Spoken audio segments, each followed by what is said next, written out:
Having examined how manoeuvring an aircraft can apply loads to the structure, we will now consider the loads that can be applied by gusts and turbulence. For simplicity, we will consider what are called vertical, sharp-edged gusts. An up gust will suddenly increase the angle of attack, without time for the aircraft as a whole to respond. The vector diagram shows that the change in angle of attack is a product of the true airspeed and the speed of the vertical gust. The increase in angle of attack will increase lift on the wing, the result of which will be to bend the wing upwards. Keeping in mind that structural weight must be kept to a minimum, the designers must ensure the strength is adequate for expected gust intensity. To ensure adequate strength, 3 design gust values are used, which can be plotted on a gust load diagram. The origin of the gust load diagram is 1g. Positive CL max is plotted, and there is a new design speed to consider, VB, the design gust speed. At VB, the structure must be strong enough to withstand a 66 feet per second sharp-edged vertical gust, both upwards and downwards. If an aircraft experiences a 66 feet per second vertical gust while flying at VB, it would stall before exceeding the limit load factor.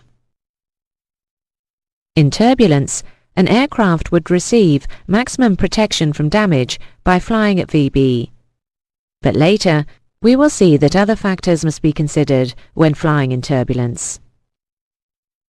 VB is quite a low airspeed, and it would take some time for an aircraft to slow from VC, the design cruise speed, to VB if it flew into turbulence.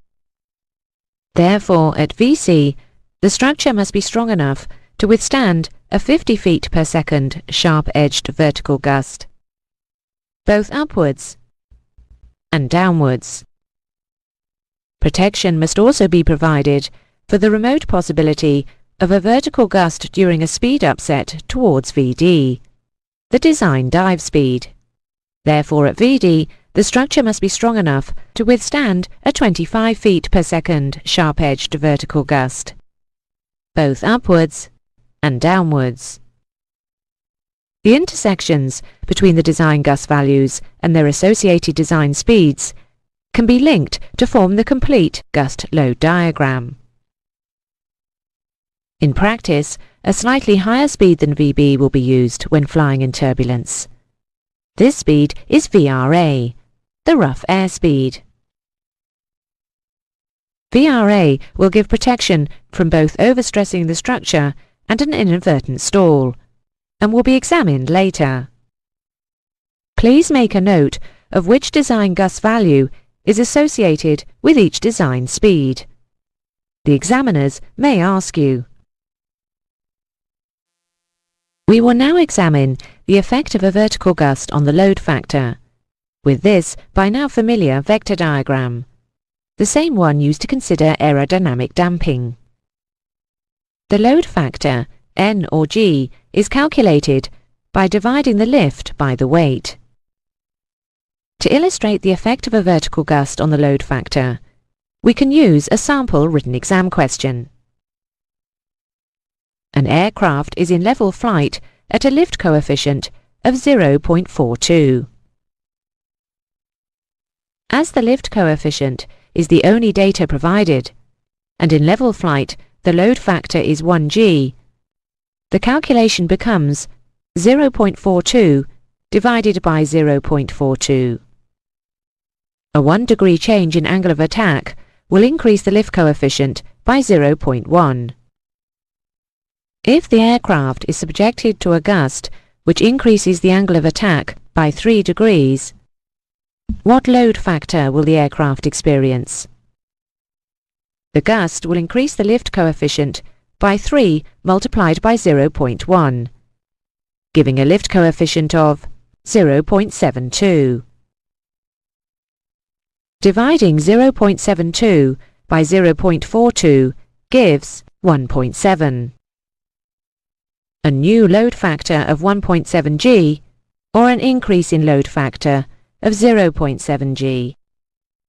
It is clear that for a given gust speed and aircraft true airspeed, the increment in load factor will depend upon the increase in lift coefficient per change in angle of attack from the gust. In other words, the slope or gradient of the lift curve. If the lift curve has a steep slope, as in the case of a wing with no sweep, or a wing with a high aspect ratio, the increase in load factor will be greater.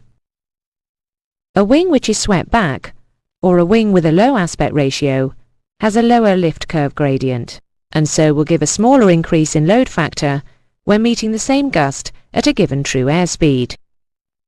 Wing loading will have a noticeable effect on how much the load factor changes in a gust. Wing loading is the ratio between the weight of an aircraft and its wing area. For a given weight, the smaller the wing area, the higher the wing loading. The illustration shows a low wing loading. Because transport aircraft fly fast, it is common practice for the designers to provide as small a wing area as possible, which results in a high wing loading. For a given gust, the result will be a smaller increase in lift. A low wing loading will give a certain increase in load factor when the aircraft is subjected to a gust. Because of the smaller wing area on an aircraft with a high wing loading, the same gust will give a smaller increase in lift and a smaller increase in load factor. We have seen that a gust can increase the load factor and bend the wing, but it could stall the wing instead, in which case lift will decrease. There is thus a minimum speed at which it is safe to fly in turbulence to avoid a stall, and a maximum speed to fly in turbulence to avoid overstressing the structure. To provide a speed margin from both these eventualities when flying in turbulence, the rough airspeed, VRA, is used, which we will examine in detail next. We will now examine the rough airspeed, VRA. VRA is the operational speed at which to fly the aircraft when turbulence is encountered. The illustration shows pressure altitude increasing vertically and equivalent airspeed increasing horizontally. The first speed to consider is the 1g stall speed. The next speed to consider is the speed at which the wing will stall if subjected to a vertical gust of 66 feet per second, labelled alpha. The next speed is VMO, MMO. And the highest speed that concerns us is VD, MD, the design dive speed. Next is the speed at which the maximum structural strength is reached if the aircraft is subjected to a gust of 66 feet per second, labelled Bravo. The 1.3 g altitude is the maximum altitude at which the aircraft can sustain an increase of 0.3 g without buffet. If the aircraft experiences a 66 feet per second vertical gust at all speeds above line alpha, the aircraft will not stall, and at all speeds below line Bravo, the structure will not be overstressed.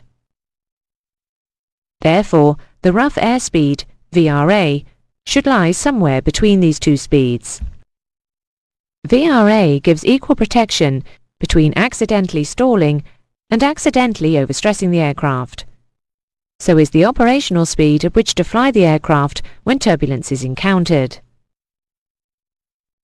Line Bravo is a curious shape, because different parts of the structure become critical at different altitudes.